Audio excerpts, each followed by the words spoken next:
What's good, y'all? And welcome to another preseason preview video. In today's video, we're going over the Denver Nuggets. In case this is your first preseason preview video of mine that you're seeing, basically what I do is go through all the offseason and recap the moves they've done, and then look into the future and try to see what we can expect in this upcoming season. Before we get into it, I want to remind you guys to leave a like on this video, subscribe to the channel if you already haven't. Once you're done watching this video, make sure you check out the description. There's a link to a playlist that'll bring you to all the other preseason preview videos I've done. And without further ado, let's take a look at the additions the Denver Nuggets made this offseason. The Nuggets didn't have much money to spend in free agency, but they made it count, signing guys like Russell Westbrook and Dario Saric. And they also went and drafted Deron Holmes from Dayton. Before I talk about the guys that will actually play for the Nuggets this season, I do want to say Deron Holmes unfortunately tore his Achilles this offseason right after getting drafted. So he got surgery on it and is recovering right now. He will probably miss the entirety of his rookie season,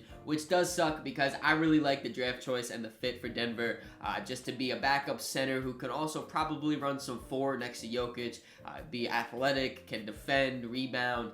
There's a lot that I like about Deron Holmes, and unfortunately we have to wait a full season before we get to see him in the NBA, but once he's there, he should be pretty good for the Nuggets. But now back onto the positives and the guys that will be able to contribute this season. Starting off with Russell Westbrook, I really like this signing a lot. I think that Russ can come to Denver and really be super productive for them, especially coming off their bench. Pretty much since Jokic has entered his prime, the Nuggets have really struggled when he's not on the court. I think having a guy like Russ out there to run those bench units could help out a lot. Just kind of giving a little bit of steadiness at the point guard position. Obviously, Russ is a great playmaker. He also brings veteran leadership to kind of help keep them afloat in some tough stretches because, like I said, it's been some really tough stretches with the bench unit for Denver. But even when he is playing along the starters, I think he brings a lot of positive qualities that I really like. Michael Malone and Calvin Booth themselves have kind of been talking about Russell Westbrook in their press conferences too for Media Day,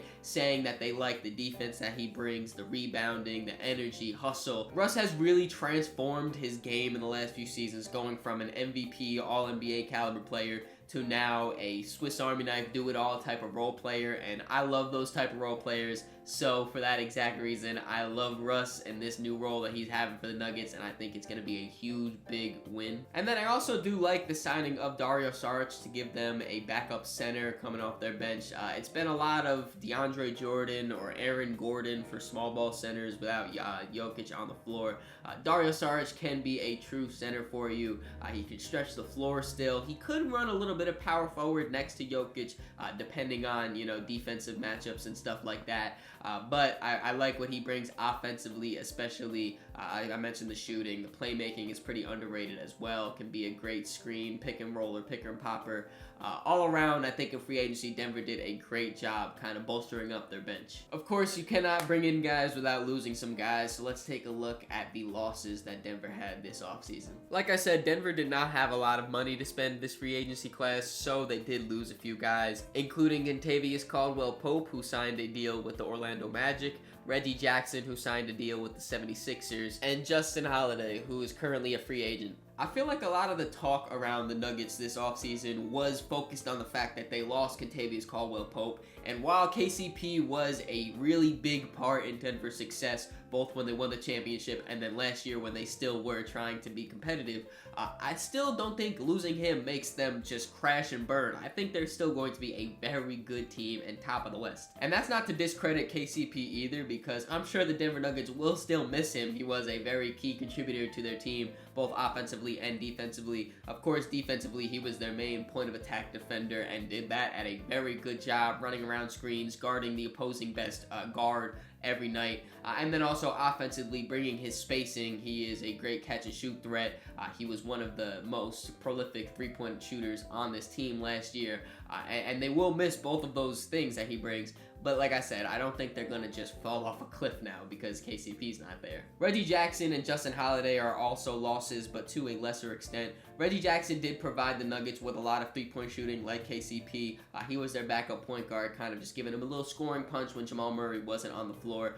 But they went out and got Russell Westbrook, who I think can still provide that backup point guard, but also give them a little bit extra than what they were getting from Reggie Jackson. So I'm fine with them losing him. And then Justin Holiday gave them some wing depth. He was competitive defensively, But all in all, again, I don't think they're going to be missing him too much. And now that we know who's came and who's went this offseason, let's take a look at a potential rotation we could be seeing from the Nuggets. There's a lot of familiar faces here in the starting lineup, including guys like Jamal Murray, Christian Brown now inserted into the starting lineup, Michael Porter Jr., Aaron Gordon, and Nikola Jokic. And then coming off the bench, we have Russell Westbrook, Julian Strawther, Peyton Watson, Vlatko Cancar, and Dario Saric. So like I said, when you look at that Nuggets team on paper, I still think they're going to be very competitive in this Western Conference. I think they're going to be near the top still. They were able to keep their core four intact in Jokic, Jamal Murray, Aaron Gordon, and MPJ. They added bench depth pieces with Russell Westbrook and Dario Saric, and then they also opened up opportunity for the younger guys that they are growing and trying to develop, like Julian Strawther and Peyton Watson. And one of the main things that jump off the page for me is the fact that I don't think the Nuggets are going to have one of the worst benches in the league. I think that they could be around middle of the pack or maybe even above average with their bench unit, because I love the additions of Russell Westbrook and Dario Saric. Like I kind of mentioned before when talking about their additions, I think that Russ is going to easily be able to slide in here and give them that steadiness, especially with guys like Julian Strawther or Peyton Watson. These younger guys, Russ should be able to help set up in their offense and get them those easier looks to kind of help them get going. Also, Dario Saric, like I said too, is a positive playmaker. I could see them kind of running through him a little bit in a Jokic-esque type of offense. And then both of those guys can score as well. Russ obviously is great at getting to the basket still with his athleticism. Dario is able to stretch the floor out a little bit more. I really do like the veteran guys they added, and then like I said, they're opening up opportunities for these younger guys as well. It would be Deron Holmes as their backup power forward instead of Vlatko Cancar, but I still like Vlatko, even though he's not the youngest anymore, around 27. He's still a very solid bench depth piece. He has good length. He competes defensively, and he shoots the ball well enough where teams won't just fully collapse off of him, and that's all you really need from your backup four. I mean, he should be very solid. The bench pieces that I'm more intrigued at are Julian Strawther and Peyton Watson. Julian Strawther is going to be a very vital and key piece to this Denver team, because he is their main guy that I could see having an increase in three-point production. Like I said, KCP leaving and Reggie Jackson leaving take away a lot of three-point attempts from the Nuggets. And Julian Strawther in college was a great shooter. He has the mechanics of being a great shooter. Last year, his role was super inconsistent, so I don't blame him for not having high shooting percentages and knocking down every single shot. But this season, he should have a more consistent role. Like I said, with these vets coming off the bench, hopefully they're able to get him those easier looks.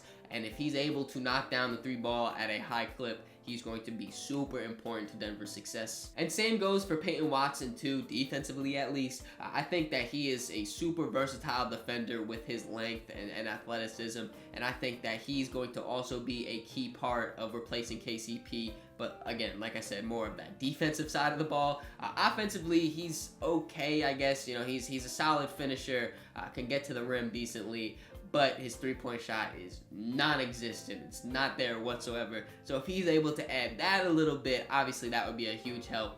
But I like these young guys coming in and coming off their bench. I think that both of them can really be a big help this season. And now that we have an idea of what this team looks like, let's take a look at their biggest strength. This should be a pretty obvious one, but the Denver Nuggets have one of the best core fours in the NBA when you look at the numbers. These are the stats from last season when Jokic, Jamal, MPJ, and Aaron Gordon were all on the court together. In 2,194 possessions, they had a point differential of plus 13.2, which is the 98th percentile. They had an offensive rating of 126.7, which is the 99th percentile, and an effective field goal percentage of 59.4, which is a 97th percentile. Needless to say, offensively, these four dominate. So this kind of goes to my point of, even though they lost KCP, I still think they're going to be very, very good, because the key is in that group of four players right there. If we're being real, the key is probably more specifically in Jokic, but those four together kind of fit together like puzzle pieces. I'm still standing on the idea that Nikola Jokic is the #1 best basketball player in the entire world. And obviously, when you have the best player on your team's going to be very, very good.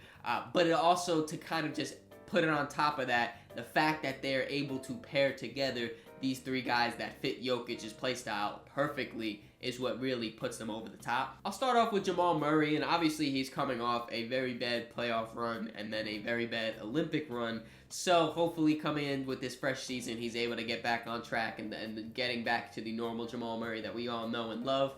But I love his pairing with Nikola Jokic because he gives them that perimeter ball handler to kind of switch up the pace if they want to go a little bit faster or just kind of operate more perimeter centric. Jamal is able to do that. He's able to create shots for himself and be one of the lone perimeter self-creators on this roster. Obviously, that comes from three-point range, mid-range, getting to the rim. He's able to do it all. He's also a very solid playmaker and can be that secondary playmaker next to Jokic. And then the most important thing that makes him the best fit with Jokic is he can play off the ball. He can be a catch-and-shoot guy and attack the closeouts and still be a threat without the ball in his hands. And when you have two playmakers as good as Jokic and Jamal, you need a guy that's just going to shoot the ball no matter what, and that is Michael Porter Jr. For better or for worse, whenever the ball's in his hands, he is looking to jack up a three. And he is one of the better three-point shooters in the NBA, so most of the time, it's for the better. But also on top of that, he has great positional size, being 6'10 at the small forward spot. His defense and his rebounding has been slowly getting better and better throughout the years, especially his rebounding. He's been able to impact the game in other ways if his three-point shot is not falling, and I love that for him. And then the guy that kind of brings them all together, Aaron Gordon. He obviously is more of their defensive-minded guy where he will go out there and guard the big wings, super versatile with his size, and his strength is there as well, blocking shots. He even runs some small ball center for them too. But mainly when he's on the court with Jokic, him and Jokic just have some of the best chemistry I have ever seen in my life. Jokic will literally be looking over here. Aaron Gordon will cut behind him and just behind the head right there for an easy dunk, the lobs. He's just the perfect guy next to Jokic, honestly. And as long as the Nuggets have those four guys on their roster, I am still going to stand here and say they will be top-tier contenders in the NBA. That's how good this core four is. No team is perfect though, so let's take a look at the Nuggets' biggest weakness. The Nuggets just don't have a lot of high-quality three-point shooters, whether that's from percentage or from volume. Here you have the 10 rotational players for the Nuggets, sorted by three-point attempts per game from last season. And then you can see the three-point percentage compared to league average, which was 36.6%. Last season, the Nuggets were dead last in three-point attempts per game, and that's including guys like Kentavious Caldwell-Pope and Reggie Jackson, who were third and fourth on the team. And now these guys aren't here, and they replaced them with Russell Westbrook, who is a non-shooter, and Dario Saric, who does not have the volume anywhere near those other two guys. So I would still expect the Nuggets to be in the bottom 5 of the league in three-point attempts per game this coming season. And that is a pretty big issue considering how important the three-point shot is in the modern NBA. Now, it's not like they don't have any shooters on their roster because Michael Porter Jr. and Jamal Murray are both two very high volume and high quality three-point shooters that I'm super confident in. When those two are on the court, they don't really have much to worry about from the three-point department. It's when you look beyond those two guys, though, the volume just falls off a cliff. Guys like Dario Saric, Vlatko Kankar, even Nikola Jokic you can throw in there, even though he's coming off of a down shooting season. These guys are solid three-point shooters, but they just don't shoot a lot of volume. They shoot 3 or less three-point attempts per game. And I do expect guys like Christian Brown or Julian Strawther to increase their three-point volume to kind of help mitigate this lack of three-point shooters. Like I said, in college, Julian Strawther and Christian Brown both were very solid shooters. Even last year, Christian Brown had a good shooting season on pretty low volume. So if they're able to both get those attempts up while maintaining a high or average at least three-point percentage, that will definitely help the Nuggets a lot. And if it comes down to it, Calvin Booth did say at Media Day that he is fine with addressing the shooting issue at the trade deadline if need be. That kind of leads me to question what they would really give up and what they would be able to get back. Obviously, we wouldn't know that until the trade deadline comes about, but it's still by far the biggest weakness I see with the Denver Nuggets is the three-point shooting. And now it is time for the fan segment, and here representing the Denver Nuggets, I got my boy Shad here. Thank you for coming on, man. I appreciate it. Of course. Thanks for having me, man. For sure. For those of you guys who don't already know, all you Denver Nuggets fans, make sure you check out the link in the description. I got his Twitter, his YouTube, puts out great content. Make sure you guys follow over on there. But let's just jump right into it. This offseason for the Nuggets, I feel like a lot of people have been just focusing on the negative, but in my eyes, I feel like they did a lot of good things. So I'm curious to see, what is your favorite offseason move that they've done? It's definitely a toss up between the Sarge and the Russell Westbrook moves, but I think I'm gonna have to go with the Sarge move. Honestly, I think it's viewed a lot differently for me now that Deron Holmes ended up getting hurt in the summer league, so it kind of changes up what the second unit would look like as a whole. But I think the Sarge addition is going to do a lot of things for that second unit when it comes to his passing ability and being able to kind of carry over this, at least some version of what the starters offense looks like when it's Jokic facilitating and stuff like that out of the 5 position. Whether Sarge is playing the 4 or the 5, we don't know yet for sure, but I think his addition to this team is going to unlock some of those athletes in that second unit. And if he does need to slide into the starting unit, a starting unit rotation, then I think he has the necessary shooting. I think he has the necessary playmaking, and he doesn't need the ball. That's the biggest thing, right? He doesn't need the ball to be super duper effective. He can do it in limited touches. And I think that's going to go a really, really long way for this team this season. For sure. You kind of mentioned it too. It was a toss-up for me between the Russell Westbrook signing and the Deron Holmes drafting, because I really like the fit there. Obviously, it sucks that he's down. I think it was a ACL, right? It was a tendon. It was his Achilles. Achilles, yeah. His Achilles, yeah.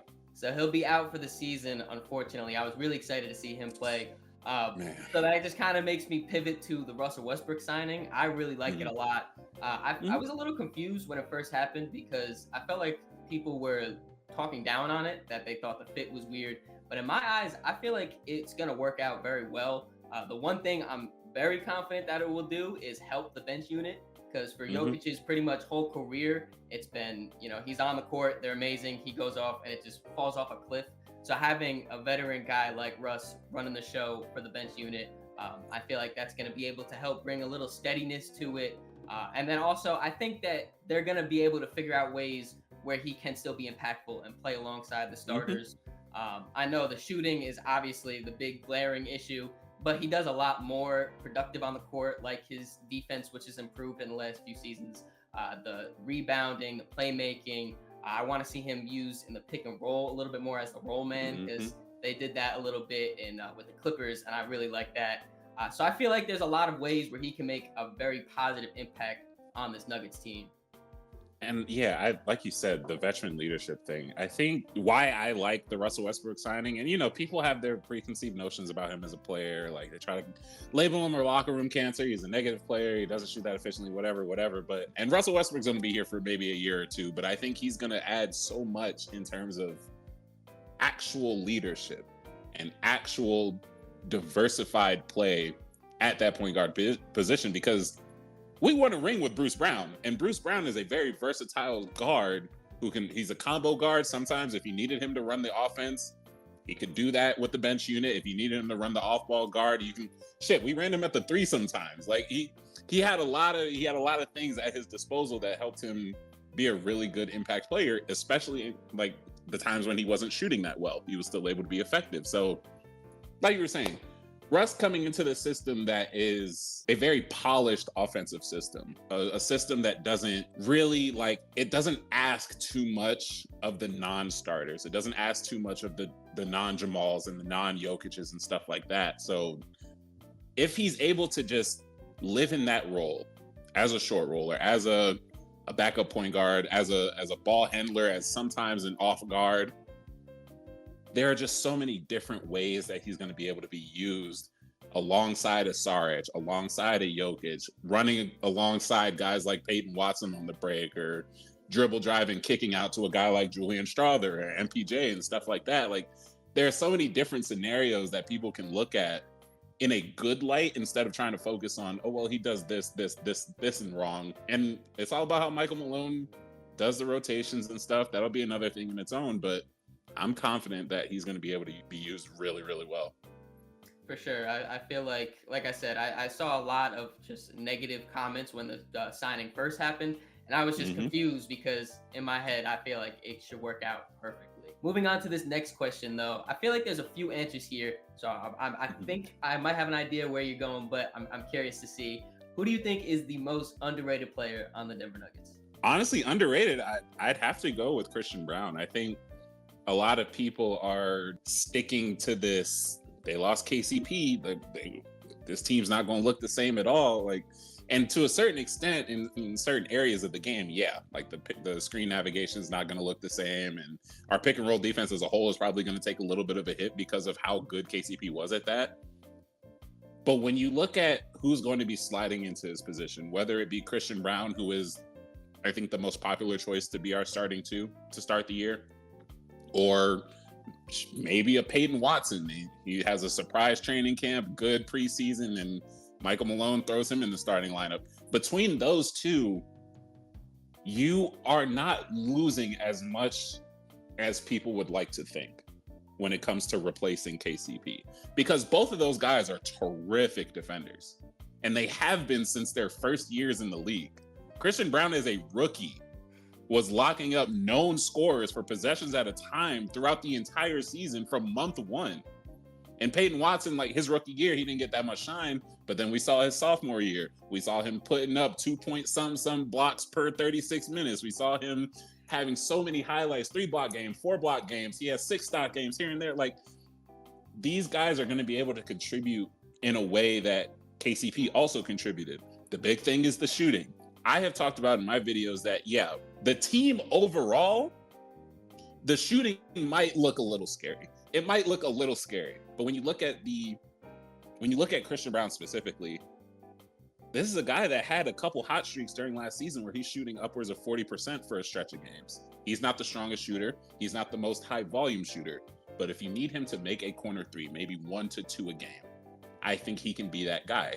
And I think he knows that, especially now that the spot's kind of his, right? The starting spot is his. He wants to, he's a worker. He's a hard worker. He's a grinded out type of guy. He knows what he needs to do to improve. I have no doubt in my mind that he's going to come into this season ready to shoot the ball because he saw that teams were sagging off of him. They were sagging off of AG. That can't happen if you want to share the floor with the starters. I think he knows that. I think he's going to come into this season as a 36% three-point shooter. That's just what I see him as, because he was a 40% three-point shooter in college. Like, it's not that he's allergic to shooting. His role just became so much more different when he came to the Nuggets. But now it's kind of going back to that. So I foresee that three-point shooting going up for him. Yeah, I was kind of, funny enough, going back and forth. I thought Christian Brown, I thought Peyton Watson, I thought maybe Julian Strawther in there too. I ended up was almost Julian. I ended up going Peyton Watson just because, like you said, a lot of people kind of penciled in Christian Brown to make that jump to the starting lineup and be that KCP replacement. But I feel like they will look at Peyton Watson a lot too, especially to replace that defensive production because he is such a versatile defender with his combination of size, length, athleticism. He's able to guard 2s, 3s, 4s even at times. And then also, we haven't even talked about the biggest thing defensively that he brings, and that's, of course, his shot blocking. He is legitimately one of the best shot blocking wings in the NBA. Just straight up. Yeah, like just looking at it, you could see it. The production, the numbers, everything says it. And I really think if you kind of said it too, gets that three-point shooting up a little bit, it'll really just open the floodgates for him. But I could really see him taking on a way bigger role on that wing to try to replace the KCP. There's another little thing that I hadn't really talked about, honestly, until just now. I think one of the underrated things about having a CB or a Peyton Watson replacing KCP is that, one, the physicality, right? Both of those guys are just straight up bigger than KCP was. Like, you know, he was a really good guard defender, but there were just some matchups where he was just out strength. He was just smaller than the other guy. The Luka matchups and the Anthony Edwards matchups, we saw those on full display throughout the entire season. Both of those guys, Peyton Watson and Christian Brown, if they do end up getting beat on the perimeter, because they're both pretty strong perimeter defenders, if they both end up getting beat, they have, I think, a better ability to chase the play from behind than KCP did. Because when KCP got beat, it was either swipe down or he just got beat and it was just a bucket, or he was leading to Jokic in the paint, who's not really going to go vertical with whoever's driving downhill. A Peyton Watson, we've seen so many chase down blocks. A Christian Brown, who had one of my favorite blocks of the season his rookie year when I think he met Malik Beasley at the rim. And it was just like a really eye-opening moment because we hadn't had that at that position before. And we didn't have that with KCP. So that sort of big play defensive potential to be able to turn, good defense turns into easy offense. We've heard it all before, yada yada. If you're making plays at the rim, instead of just having to worry about making that stop on the perimeter, like the Nuggets, I think, relied on a little bit too much last season, I think things can look a little bit better when it comes to defense. But between the two of them, hopefully one of them just kind of really emerges as that starter caliber player to kind of be that fifth starter, the fifth closer in most nights as well. But lastly, before I let you get out of here, man, what are your expectations on the Denver Nuggets? Because I feel like a lot of people are kind of down on the season or on the off season. And I feel like they might be over exaggerating a little bit. I'm interested to see what you're thinking.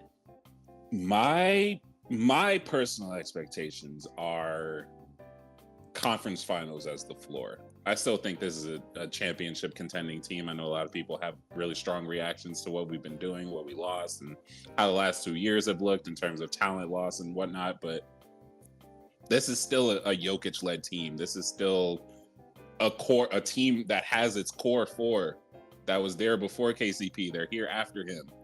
That's the same team, the same coaching staff, and conference finals are nothing, man. There's no second round exits anymore this year, bro. Cannot let that happen again. This is still a championship level team. For sure. I feel like, obviously the West has gotten like so, I don't want to say top heavy, but so it has a lot of top end talent and top end teams that it's going to depend on who's the healthiest, what matchups benefit you, and all of that stuff.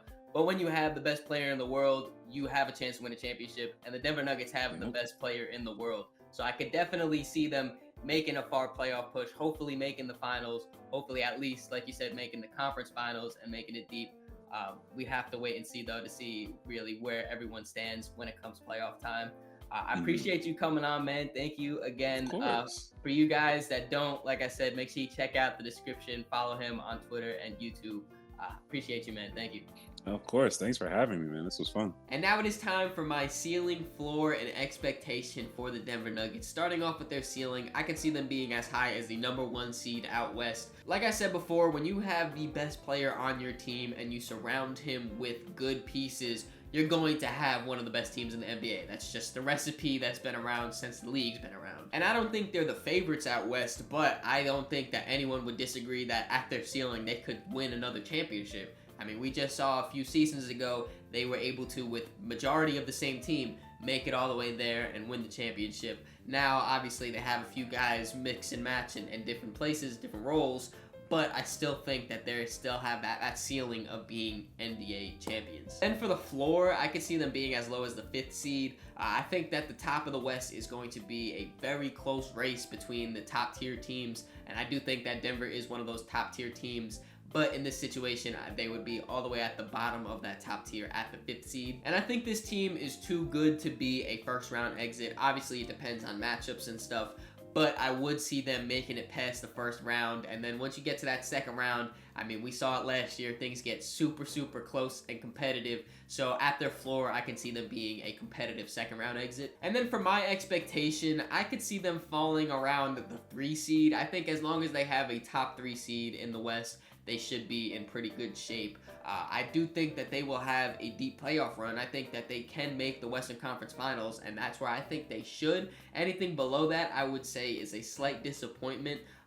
But then again, it is a super competitive Western Conference, so you never really know what's going to happen. What do you guys think, though? Where do you think the Denver Nuggets will finish in this year's standings? Let me know in the comments below. I hope you guys enjoyed this video. If you did, make sure to leave it a like, subscribe so you don't miss the next one. In the description, there's links to all my social medias, so make sure you follow me on all those to keep up to date with me. Catch y'all.